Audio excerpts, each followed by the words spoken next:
नमस्कार दोस्तों, स्वागत है आप लोगों का मेरे चैनल में। हम लोग शुरुआत किए हैं इंग्लिश पैराग्राफ को पढ़ना और उसको हिंदी में कॉम्प्रिहेंड करना। तो चलिए हम लोग शुरू करते हैं। आज की स्टोरी है अ बॉटल ऑफ ड्यू और ये है हमारा इसका पार्ट 3। तो यहाँ पे लिखा है कि रामनाथ वॉज वरीड, मतलब रामनाथ था, क्या था? वरीड, चिंतित। और वो बोलता है बट लेकिन विंटर इज़, ठंड होता है, ओनली सिर्फ फॉर अ फ्यू मंथ्स, कुछ महीनों के लिए। फ्यू का मतलब होता है कुछ। इट विल टेक, ऐसे लग जाएंगे।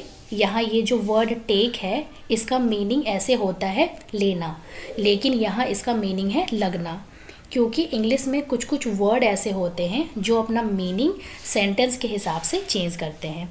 तो यहाँ पे लिखा है इट विल टेक, ऐसे लग जाएंगे, मी, मुझे, ईयर्स, सालों, टू कलेक्ट, इकट्ठा करने में, 5 लीटर्स ऑफ ड्यू, 5 लीटर ओस की बूंदें। यानी रामनाथ चिंतित था और वो बोलता है लेकिन ठंड सिर्फ कुछ महीनों के लिए होते हैं, ऐसे मुझे 5 लीटर ओस की बूंद इकट्ठा करने में सालों लग जाएंगे।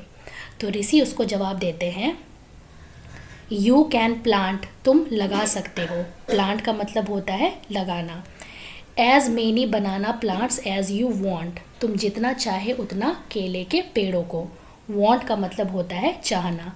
बट लेकिन, रिमेंबर, याद रखना, you must look after them, तुम्हें देखभाल उनकी करनी होगी। ये जो वर्ड है लुक आफ्टर, इसका मतलब होता है देखभाल करना। अब क्योंकि इसके जस्ट पहले मस्ट को यूज़ किया गया है तो ये हमें बताना चाह रहा है कि उसे देखभाल करनी ही होगी। तो यहाँ पे लिखा है तुम्हें देखभाल करनी होगी उनकी, योरसेल्फ, खुद से, एंड, और, कलेक्ट द ड्यू, ओस की बूंदों को इकट्ठा करना होगा, विद योर ओन हैंड्स, अपने हाथों से। ये जो ओन है इसका मतलब होता है अपना। मतलब तुम जितना चाहे उतना केले के पेड़ों को लगा सकते हो, लेकिन याद रखना तुम्हें उनकी देखभाल खुद से करनी होगी और ओस की बूंदों को अपने हाथों से इकट्ठा करना होगा।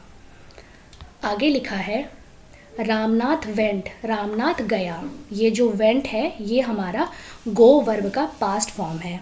गो का मतलब होता है जाना, तो वेंट का मतलब हो जाएगा गया। तो रामनाथ गया, कहाँ गया?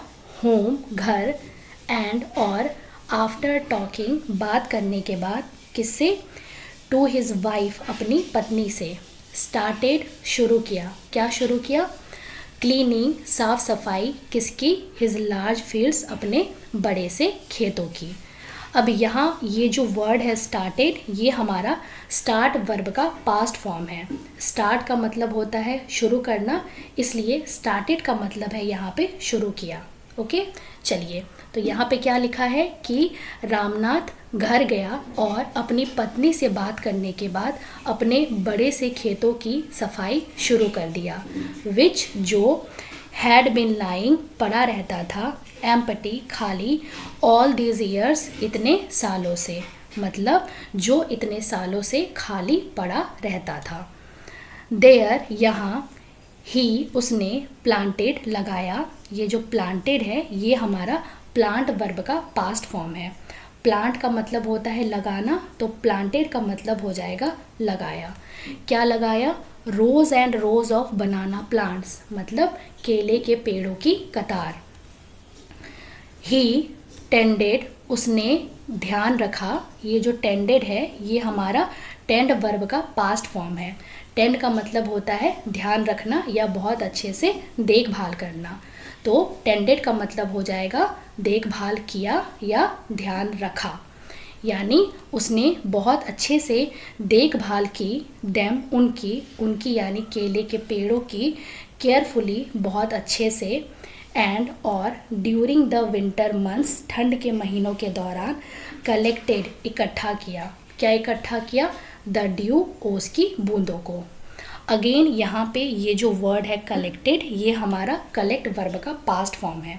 कलेक्ट का मतलब होता है इकट्ठा करना, तो कलेक्टेड का मतलब हो जाएगा इकट्ठा किया।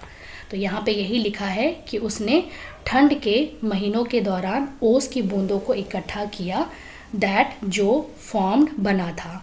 फिर से यहाँ ये जो फॉर्म्ड है ये हमारा फॉर्म वर्ब का पास्ट फॉर्म है। फॉर्म का मतलब होता है बनना, इसलिए फॉर्म्ड का मतलब हो जाएगा बना। कहाँ बना था? ऑन देम, उनके ऊपर, यानी केले के पत्तों के ऊपर। और विद ग्रेट केयर, बहुत ही ध्यान से उसने उस ओस की बूंदों को उठाया, मतलब उसने उनकी बहुत अच्छे से देखभाल करी और ठंड के महीनों के दौरान ओस की बूंदों को बहुत ही ध्यान से इकट्ठा किया जो उनके ऊपर बना था। His wife helped him to, मतलब हिज वाइफ, उसकी पत्नी, हेल्प्ड, मदद करी। ये जो हेल्प्ड है ये हमारा हेल्प वर्ब का पास्ट फॉर्म है और हेल्प का मतलब होता है मदद करना, इसलिए हेल्प का मतलब हो जाएगा मदद की, यानी उसकी पत्नी ने भी मदद की, हिम, उसकी, टू, भी, मतलब उसकी पत्नी ने भी उसकी मदद करी। मधुमिता गैदर्ड, मधुमिता इकट्ठा की। ये जो गैदर्ड है ये हमारा गैदर्ड वर्ब का पास्ट फॉर्म है। गैदर्ड का मतलब होता है इकट्ठा करना, इसलिए गैदर्ड का मतलब हो जाएगा इकट्ठा की, यानी मधुमिता इकट्ठा की। क्या इकट्ठा की? द बनाना क्रॉप, केले के पेड़ों को। टुक, ले गई, इट, उसे। अगेन यहाँ ये जो टुक है ये हमारा टेक वर्ब का पास्ट फॉर्म है। टेक का मतलब होता है लेना, इसलिए टुक का मतलब हो जाएगा ले गई। तो उसे ले गई कहाँ? टू द मार्केट, बाज़ार। एंड, और, गॉट, पाई। फिर से यहाँ ये जो गॉट है ये हमारा गेट वर्ब का पास्ट फॉर्म है। गेट का मतलब होता है पाना, इसलिए गॉट का मतलब हो जाएगा पाई। क्या पाई? अ गुड प्राइस, एक बहुत अच्छा दाम, फॉर इट, उसके लिए, इट यानी इस बनाना क्रॉप के लिए। यानी यहाँ पे लिखा है कि मधुमिता केले के फसलों को इकट्ठा की और उसे बाज़ार लेके गई और इसके लिए वो बहुत अच्छा दाम पाई। ओवर द ईयर्स, इतने सालों में, रामनाथ प्लांटेड, रामनाथ ने लगाया। ये जो प्लांटेड है ये हमारा प्लांट वर्ब का पास्ट फॉर्म है। प्लांट का मतलब होता है लगाना, तो प्लांटेड का मतलब हो जाएगा लगाया। तो रामनाथ ने लगाया, क्या लगाया? मोर एंड मोर प्लांट्स, और पेड़ों को। एंड, और, दे हैड, उनके पास हो गया, क्या हो गया? अ ह्यूज बनाना प्लांटेशन, एक बड़े से केले का बगीचा। ये जो प्लांटेशन है इसका मतलब होता है बगीचा, मतलब इतने सालों में रामनाथ ने और पेड़ों को लगाया और उनके पास एक बड़ा सा केले का बगीचा हो गया। At the end of 6 years, मतलब छठे साल के अंत में, ही फाइनली हैड, उसके पास आखिरकार हो गया। ये जो फाइनली है इसका मतलब होता है आखिरकार। क्या हो गया? हिज 5 liters ऑफ ड्यू, उसका 5 लीटर ओस की बूंदें, मतलब छठे साल के अंत में उसके पास आखिरकार 5 लीटर ओस की बूंदें हो गई।